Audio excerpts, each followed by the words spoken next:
Hi, welcome back to Spirit Lounge. Everything's working well, I can see. Hope you guys are doing really well, and all is well with you guys. Welcome back to let's put the camera straight. Our journey through the Upanishads. Again, there's about 150 pages in this book that we're going through, which is all introductory, and it is a little bit painful to go through the introductory chapters, but they're needed. Because a lot of the references that you'll hear in the Upanishads themselves are explained in the chapters preceding the actual Upanishads. So there's about 150 pages. We're over a third way through the introductory pieces anyway, so it's getting there, so have a bit of patience. I'm sensing frustration out there about this, so because you want me to eagerly get into the text themselves. We will. Just be patient, because it will be worthwhile going through these introductory chapters to explain some of the narrative.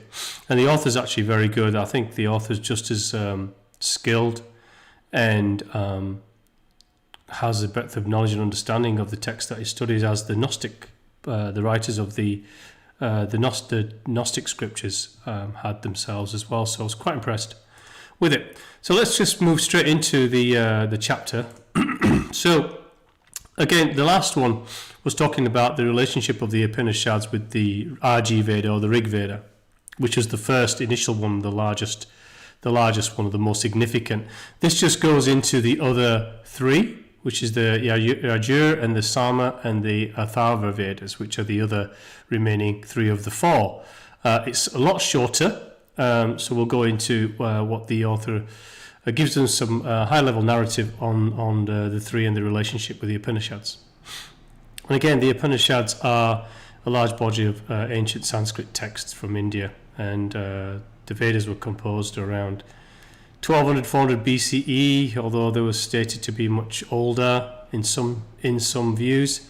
The Upanishads were written 700 to 400 B.C.E. They were evolving texts, so that's why they were 700 to 400. They weren't written in one specific time or era. It was passed on through generations, through perceptions. And there are four major Vedas, which are Yajur Vedas or Rig Veda, Sama Veda, Yajur, and Atharva Veda, which are the three. The latter three are the ones we're going to summarize or just touch upon today. By the way, these summaries that we're going to go through do not in any way replace the study of them. These are huge volumes of scripture and texts. So if you truly want to understand those, which are about ritual, practice, ceremony, hymns, prayer, things like that, then you can go into those. The Upanishads, as I said, are more the spiritual, esoteric texts, which concentrate more on the ascent towards the divine rather than practices within what is known as the worldly realm, which is what the Vedas concentrate more on with their deities and gods, the negative and positive, which is touched on in what we're going to go through today. So a lot of this is extracts of the author's narrative, remember, unless you see it in quotes. So there are one or two lines and sentences I've taken out that have been taken out of the Atharva Veda, but most of this is points of view which I agree with. I've pulled out, and we can discuss as needed. Okay, so the aim of the Yajur Veda, which is the first in the list, is the correct performance of the sacrifice to which is attributed to the whole control of the universe. So it's it's describing sacrificial ceremonies, sacrificial processes, activities, rituals.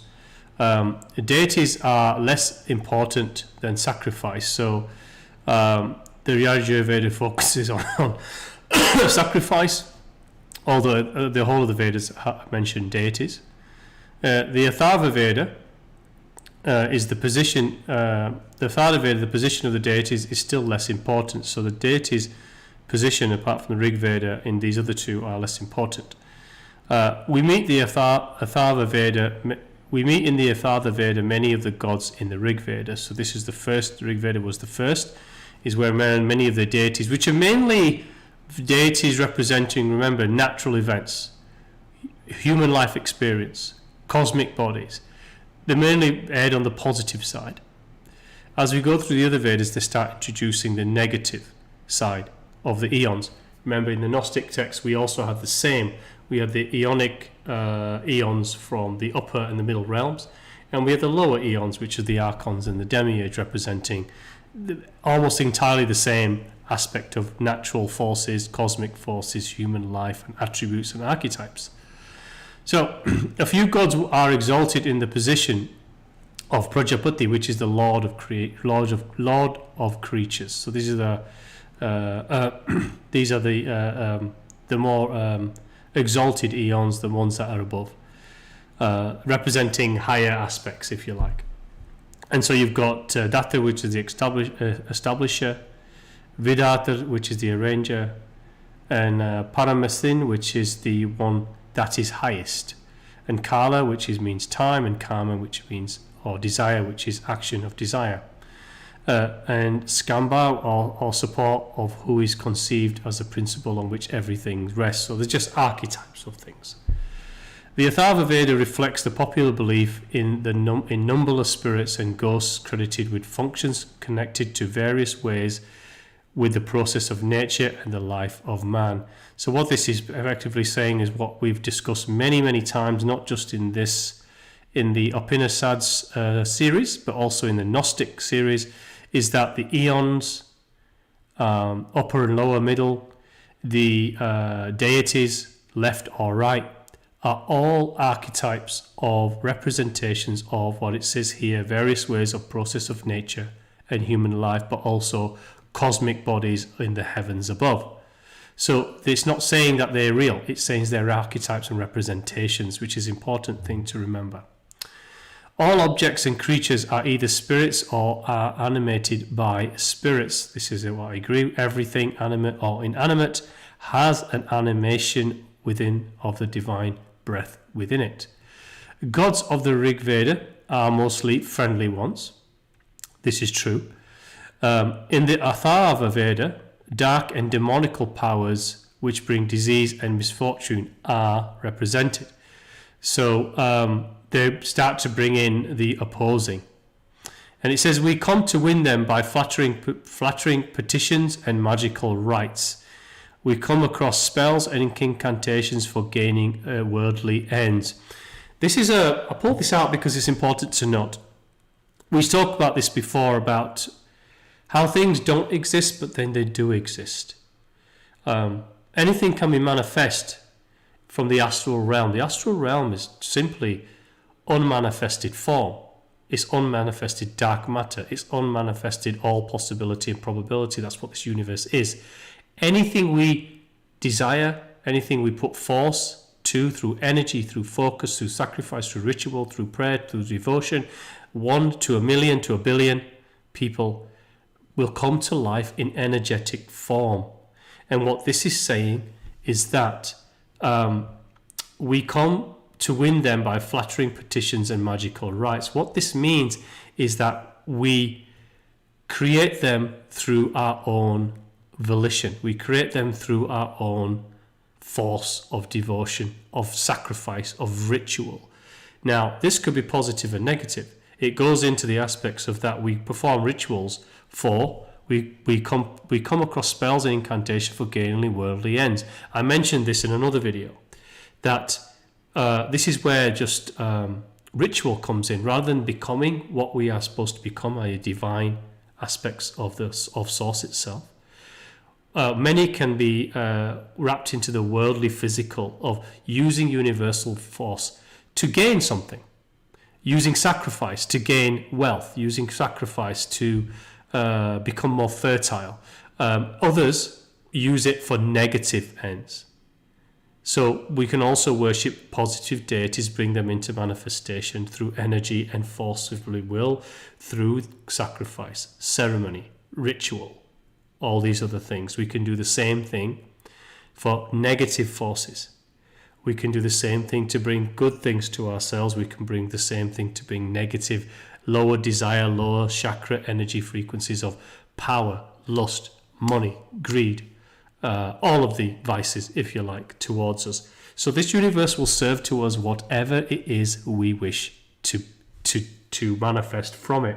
And this world is a result, and the condition of this world is as a result of the fact that humanity has done this en masse and lost its way. That's why we live in an absolute brutal duality today. Now, these texts back, which are dating back over 1,000 years, I would say, maybe much longer than that, actually, in my personal view, talk about these and write about these back then. And all of the ancient scriptures have brought these forward, and people still practice this stuff today in the subcontinent, in the West. In the West, not so much. Some of it's in just what we call ritual within our religious practices, but also you can see a lot of the satanic demonics out there practice it en masse with their sacrifice, and pedophilic tendencies are also the same thing. So remember, this is what this is describing. So there are spells for the healing of disease, for life and healing. The liberated soul is described as free from desire, wise, immortal, self-born, not deficient, wise, unaging, and young. So if you look at these attributes, these are not describing sacrifice, not describing ritual, not describing the energies that one would have, that it's looking towards magical rites or flattering petitions or spells and incantations for gainly worldly ends. It's talking about liberation from those things. All those former things are what are called worldly attachments, worldly movement towards the material. In the Gnostic text, this was also described as the matter, the physical being, which was the left, and the right was the spiritual. In the middle was the psychical element. It's the same. So you'll see similar messaging in texts, no matter even they're 1,000 years apart from being written. The same message applies, whether it be Christianity, whether it be the Vedas, whether it be Hinduism, whether it be Judaism or Buddhism. You'll see as we go through all of these, you'll see the same message is applying to them all, which is very interesting. So process this stuff within yourself, not just in your mind through logic. It needs to be felt, and then the understanding is seated within the heart and the spiritual place, which is here within, right there, not within the mind. The mind was the processor of these things, where your consciousness processes it in mind, and it helps it become part of you. But it's actually seated and really unveiled to the consciousness from your heart and spiritual center. Okay, so, and then we go into the Brahmanas, which is another text which is part of a subsect of the Vedas themselves. There's two aspects of them. There's the Brahmanas and the Aranyakas. Oh, I can't pronounce that properly, but this Aranyakas, sorry, it's on the next slide. These are subsets which feed into the Upanishads later. So the Brahmanas, what are these? So this was the elements of ritualistic cult. So this takes ritual concentrates on ritual, and are developed. The elements of the ritualistic cult are developed in the Brahmanas into an elaborate system of ceremonies, very similar to the Rig Vedas. It's a next deviation, derivative of that. The gods are said to owe their position to sacrifices, exactly what we've just discussed. They only exist. Dark entities only exist. Positive entities only exist. Anything that exists from the realm of creation, the astral realm, we can call it. We can call it dark matter. We can call it quantum field. We can call it whatever you like. This exists through the position of sacrifice, which is the direction of energetic focus from humanity. We can focus our force, positive or negative. Just imagine if a million people focus their force into the realm of manifestation, all that is, all possibility, and desire something negative. That negative aspect will come into form through energy, through presence, through the mere force of our will. This is the same, and also through negativity can be done the same. There's plenty out there you can discuss through ritual and practice that people have. There's more disgusting things that we hear about than there is of light, unfortunately. But this is what they're saying.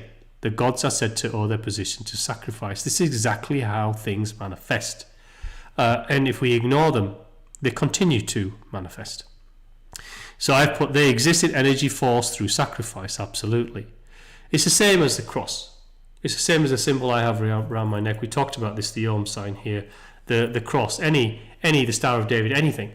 These are religious symbols, but they have force. They have energy of love and devotion in them. Otherwise, if no one focused force on them, they'd just be a symbol. It'd just be a piece of metal carved into a shape.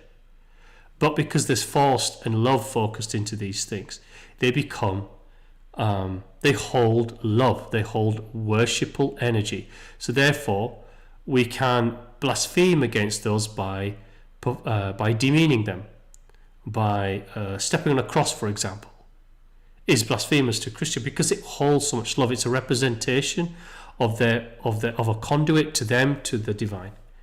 This thing here that I have around my neck, the Om symbol, which is important to me, is also my connection to the greater divine. It holds a lot of energy for me, and it keeps me within a certain state, because for me this holds a lot of my own personal love and divine frequency is held within everything. Anything you wear that means something to you, always keep it to the heart space. It's not for external exhibition.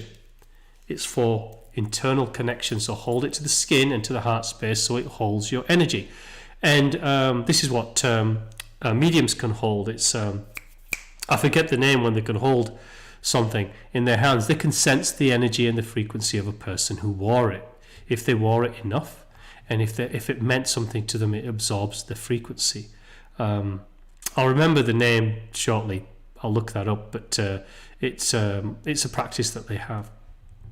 So the Brahmanas. So let's continue with this. Many stories of the conflict between the Devas.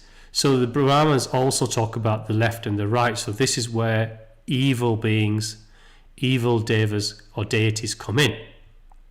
So they talk about Devas, which are divine beings, and Asuras, which are beings of evil. So Devas and Asuras are two opposing eonic forces, just like the Archons and the Demiurge and the Ogdoad and the upper realm Aeonic archetypes in Gnosticism. For the willpower of the way in which gods won through the power of sacrifice. So this is talking about, again, they come into force through the power of sacrifice, and through them, humanity derives world power or world love, opposing action. This is also karmic force, remember. Desire-driven, positive or negative karma, positive or negative desire-driven actions, words, thoughts, and intentions. This is dropping into the same thing. Everything's connected. There's nothing separate.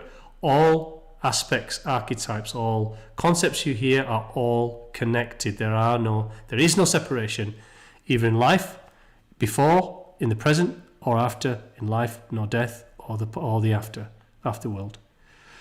Okay, not the performance of a sacrificial rite that brings about the desired result, but the knowledge of its real meaning. So what it's talking about is the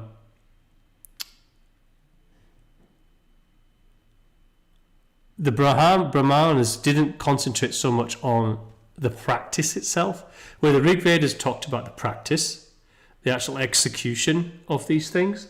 The Brahmanas was focusing on also the ceremony, but also the knowledge of what the ceremony was supposed to manifest, and how that ceremony manifested was more important in the Brahmanas than the actual act of sacrifice itself. So the Brahmana texts are devoted to the mystical significance of the ritual.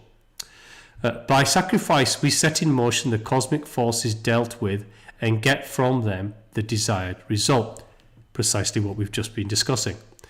The priests who knew the details came into great prominence. So a lot of this, you find this a lot in all cultures around the world. There are priests who concentrate more on ritual and ceremonic practice than they do in the acquisition of knowledge.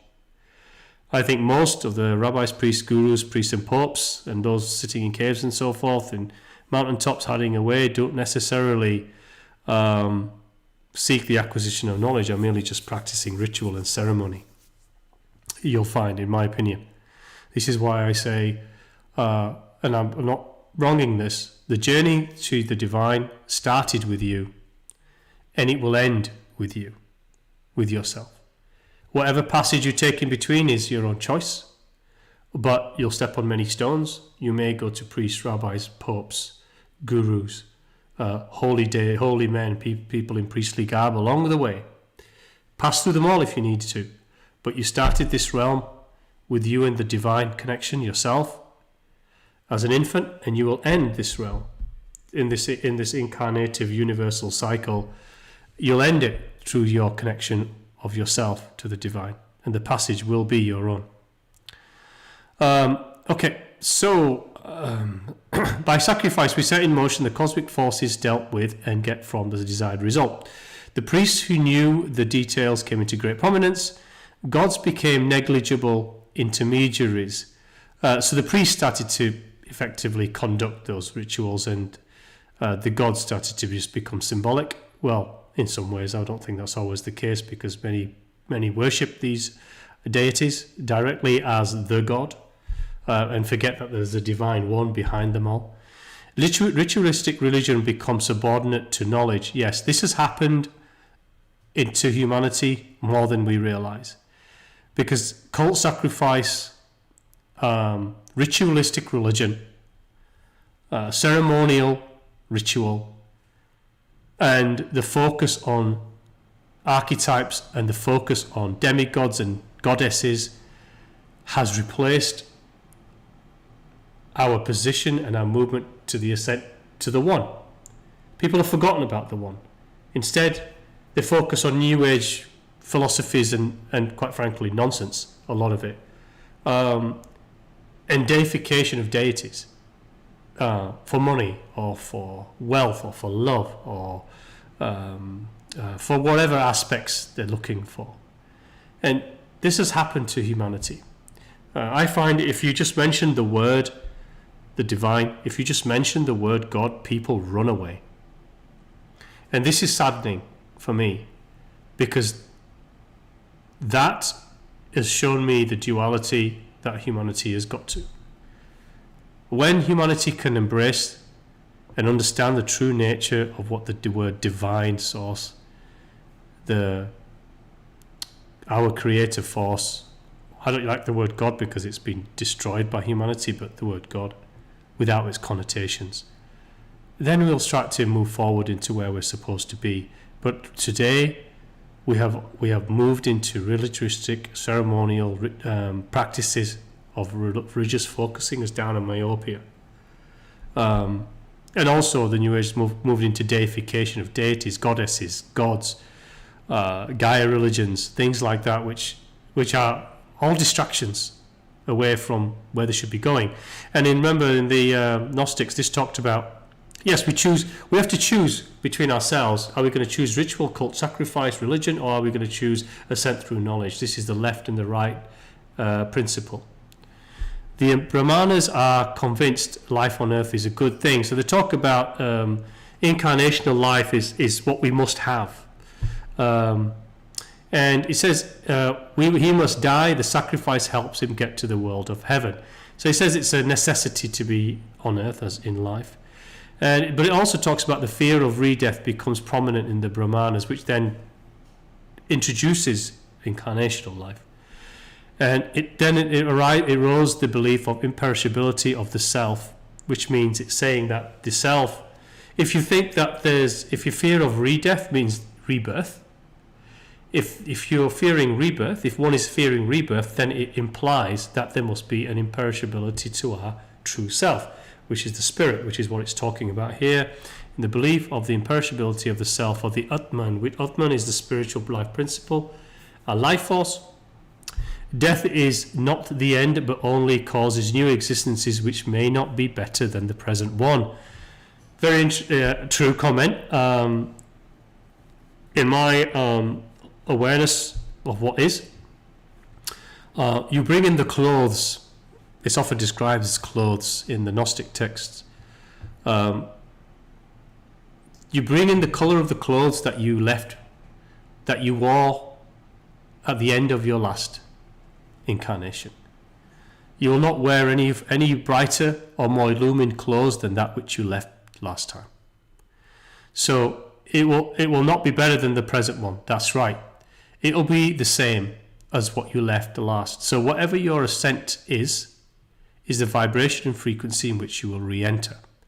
So in that respect, it's important, and you pass through the Akasha, your cosmic record of your existence, infinite existence, is in the cosmic library in the Akasha. You pass through that and pick up your clothes again, and that's your next life. So it's important for those who are seeking passage to continue to evolve their ascent in each incarnation, to therefore change those energetic clothes of spiritual clothes that you have. Okay, the Aranyakas.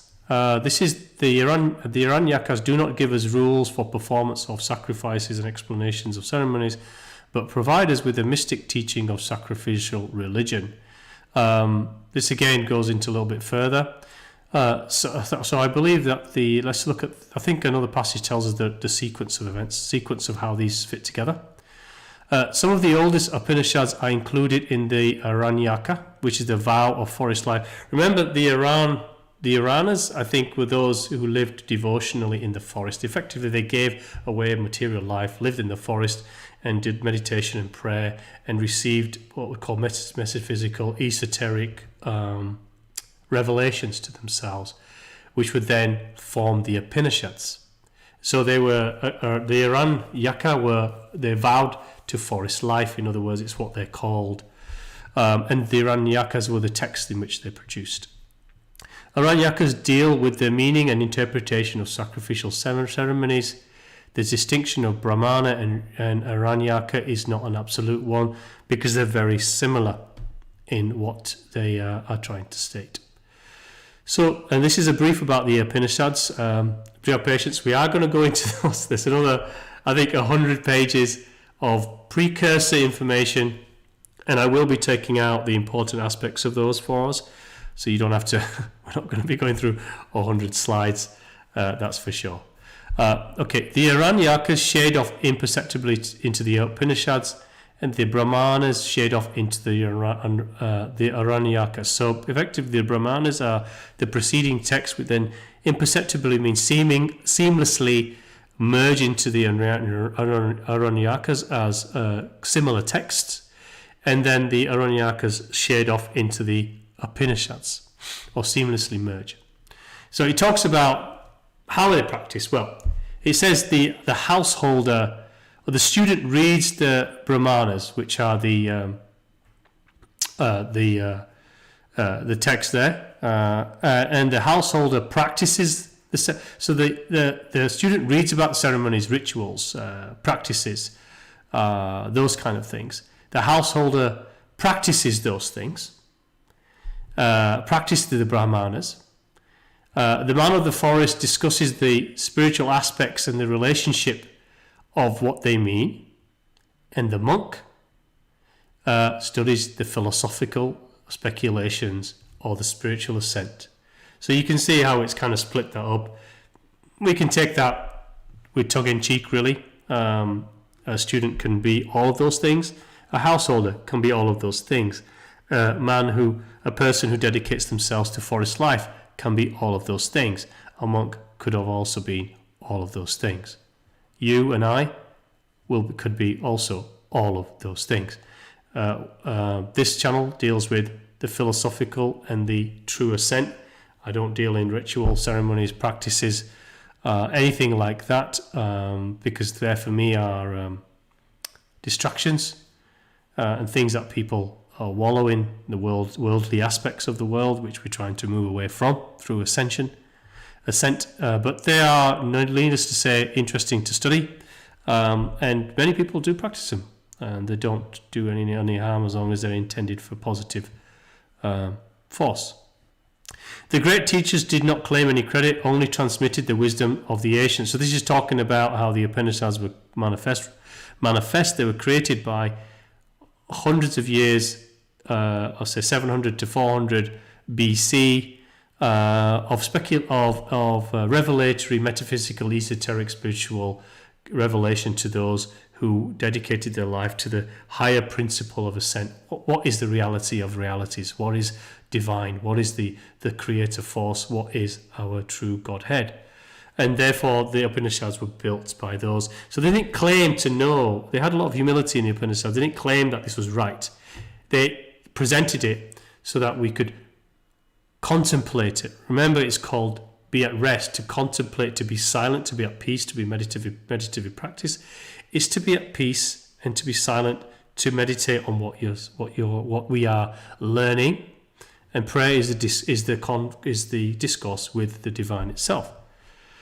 Okay, hymns to God and goddesses are replaced by the search for the reality underlying the flux of things. That's right. The Upanishads do not focus on gods and goddesses. Neither do I.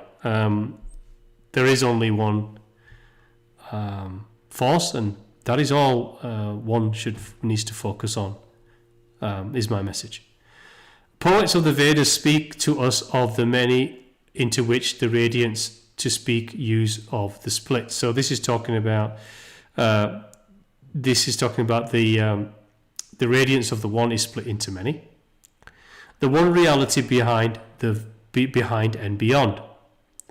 Vedic deities are the messengers of the one light which has burst forth. Archetypes, aspects of the one light. They mediate between pure thought and intelligence of the dwellers in the world of sense. I like this sentence because it's true.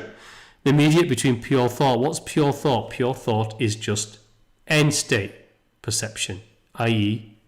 recognizing there is just really in reality the one force and everything else are derivative aspects of it, as opposed to the journey towards that pure thought is intelligence of the dwellers in the world of sense. This is ritual practice. This is goddesses and deities and gods and demigods and all of these other aspects within the worldly realm that people practice. This includes New Age Gaia religion and all the rest of that. Interest shifts from the objective to the subjective. It's right. Objective is worldly things. Subjective is esoteric, spiritual perception. Objective is what you perceive it to be yourself, remember.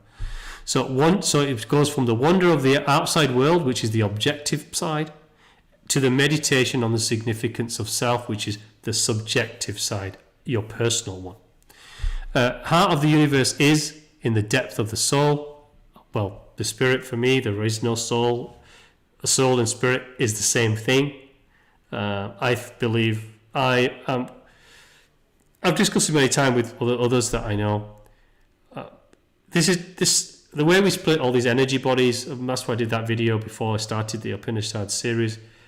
And then the aspects of the soul and the many energy bodies that we have and the chakra frequencies, these are all may or may not exist.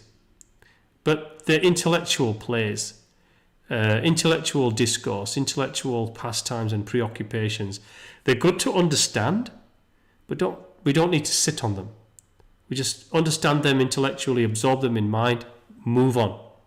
Move on to what really is, and what really is a meditation on the significance of the true self, which is what's called the subjective self or pure thought in this passage. The Upanishads detail the path of the inner ascent, which is true. Individual souls get to the ultimate reality. Truth is within us. Absolutely, the truth is within us. I've said multiple times.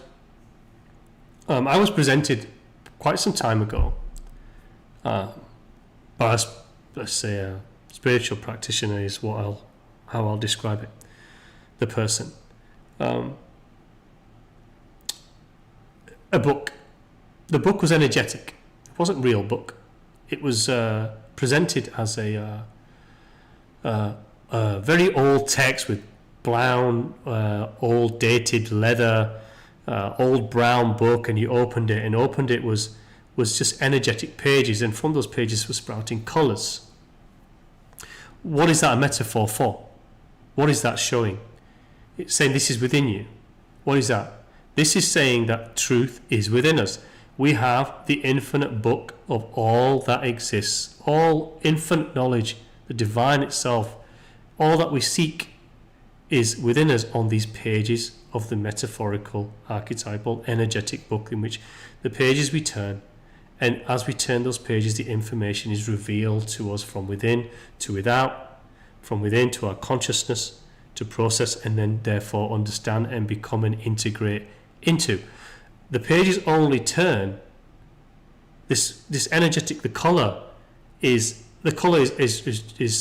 talking about light information. Information is just energy in the universe. Energy is information. Information not perceived or perceived. And so the pages turn only when we're in vibration to read what's on the next page, metaphorically, of course. And that means continuing the vibrational and frequency ascent further and further and further through towards what is regarded here as moksha, what is regarded in the Gnostic texts as autogenes, what is going through the aeonic states, or going through here, going through all of these demigods and deities, which are just representations and archetypes of things that you move towards the one. As we move towards our ascent, which is a vibrational frequency, which is what the chakras are, you move from lower chakra frequency, which is the desire-driven loins, all the way up to your crown chakra, your third eye, which is the elevated frequency of ourselves. These are dimensions. This is what dimensions are: fifth, sixth, third, fourth, seventh, eighth, whatever. These are perceptual frequencies in which we traverse. We traverse these through practice, through our spiritual journey, private one of our own, public one if mine is always open. I do this channel to share it. This is how we move up. And as we move, these pages, these energetic pages of light, divine information reveal themselves to us. And that's what this metaphor was that I was shown quite some time ago. And this is where it says the truth is within us, because it is within us. Okay, continuing, Vedic gods. And so I like these because these were some statements from the Atharva Veda, which was extracted by the author. And I quite like these, so I'm going to read these out. Making the man, which is Purusa, which is the person, their mortal house, the gods indwelt him. So this is talking about those demigods and gods. They exist within us if we practice and we worship them. All these gods are within me. This is true because they're all archetypes of the divine. They all represent the cosmic nature or life aspects of humanity. All together are aspects of ourselves, so they do exist within us. This Brahma verily shines when one sees with the eye, and likewise dies when one does not see. I think that's self-explanatory. Upanishads, the Upanishads' criticism of the empty and barren ritualistic religion. So the Upanishads we'll go into this and we'll find out for ourselves when we go into it finally. But it criticizes ritualistic practices, in other words, which calls them barren or empty. Sacrifices were relegated to an inferior position, which I agree. They do not lead to final liberation, which I also agree. When all things are God's, there is no point in offering him anything except one's will and one's self. Again, self-explanatory statement there. There is a great stress on the distinction between the ignorant, narrow, selfish way which leads to transitory satisfactions. This is the worldly aspects of ritual practice, to gain something, and the way which leads to transitory satisfactions. Yajna, or how he's pronounced that, is karma, which is again desire, action, is work done for the improvement of the soul. The Rig Veda says that the self is the sacrifice and the human soul is the. Okay, I missed something out there, so we'll skip that. I've misspelt something. Prayer and sacrifice are means to philosophy and spiritual life. I agree with that because that's what I do. I don't sacrifice though. Prayer is my discussion with the divine. Meditation is silence, is how I hear and allow the divine to enter. Sacrifice for us is not ritual. It's not sacrificing an animal or sacrificing anything particularly. It is, for me, it's giving of yourself, the time of yourself to your own liberation, as it were, or giving of your sacrificing things that are not important to time and giving that time to something that is important. So you sacrifice the worldly attachments, you sacrifice the things that you may be desire driven to do to something greater. That for me would be a sacrifice. A true sacrifice is the abandonment of one's ego. Well, we've just discussed that. Prayer is the exploration of reality by entering the beyond. Absolutely. Ascension is consciousness. We must see the eternal, celestial, and the still. If it is unknowable and incomprehensible, it is yet realizable by the self-discipline. Yes, that's true. Not by logical thinking. Absolutely. You will never reach the divine through your mind. I don't care what anyone says. I've read The Life Divine by Sri Aurobindo, who talks about the different levels of mind. I don't agree with that. I agree with maybe the layers that he discusses, but I don't agree that the different states of mind are the way to achieve the divine. I would only agree with that, for my personal opinion, is that the Sri Aurobindo describes the supermind and so forth. After I read it many years ago, but I believe that's just the unveiling of knowledge that is then received in the consciousness, and therefore conscious knowing extends. Therefore, if conscious knowing extends, the mind then extends. So this is where maybe Sri Aurobindo is defining it that way, but it's not completely clear in his passages. He talks about mind as being the seat of things. The mind is not the seat of things. It's the exposure to our holistic self through to our external consciousness to help us understand what we are receiving. So therefore the mind does expand to different states of frequency, because we are knowing, and our knowledge expands through ascent, which is sent to the mind, in other words. Okay, where were we? Prayer starts with faith. God can grant us benefits and is well disposed towards us. That's the belief. We attain spiritual light. Upanishads are not bound by the rules of caste, and why is it not bound by the rule of caste? Well, it's not bound by the rules of caste because spiritual ascent is available to all, regardless of what humanity has placed in between us and the divine by judgment, prejudice, and what is known as the caste system. Spiritual universalism is the utmost bounds of human existence. This describes why it's not bound by caste. Okay, and finally, the goal is not heavenly state of bliss of rebirth in a better world, but freedom from the objective cosmic law of karma and identity with the supreme consciousness and freedom. I couldn't agree with this statement more. We're not here to, the East looks at spiritual and esoteric. The West does the same, but also tries to dominate matter. It's a problem. It always has been. But either of these leads to distraction, because ultimately we're trying to get away from the cosmic law of karma, which is basically reincarnation. We're trying to remove ourselves from the aspects of rebirth, are we not?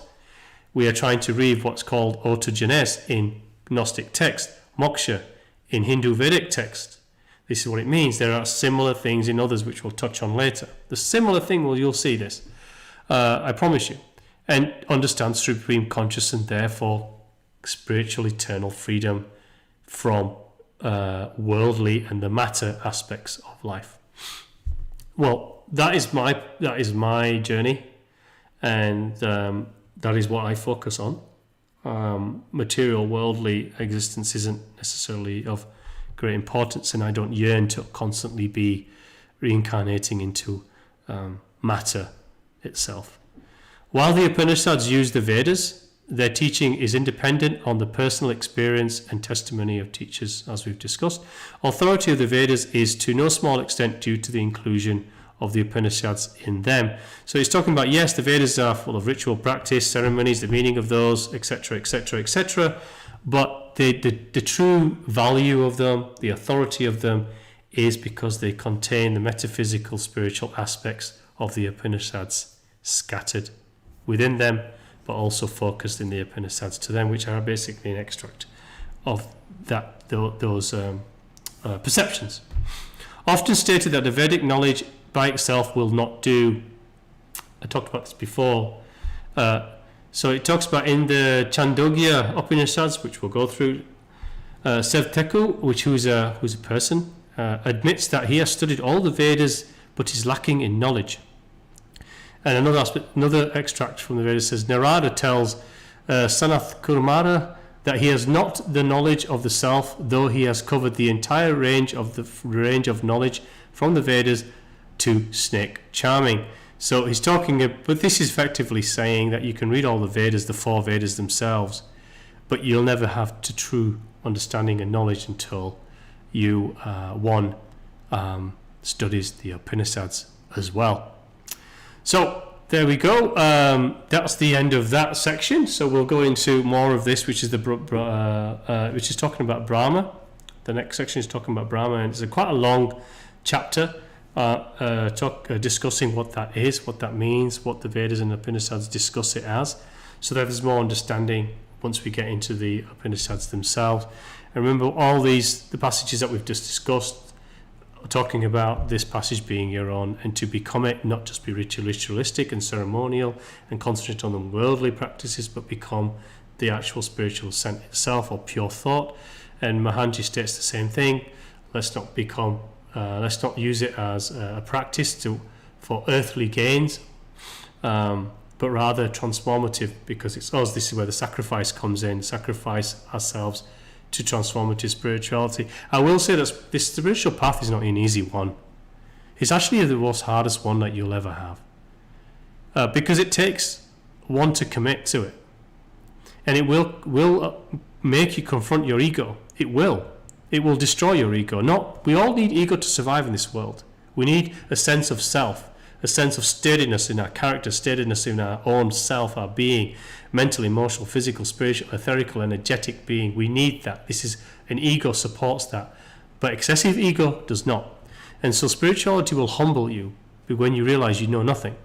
We know nothing. And so committing to that, truly committing to that, is a very hard and difficult task.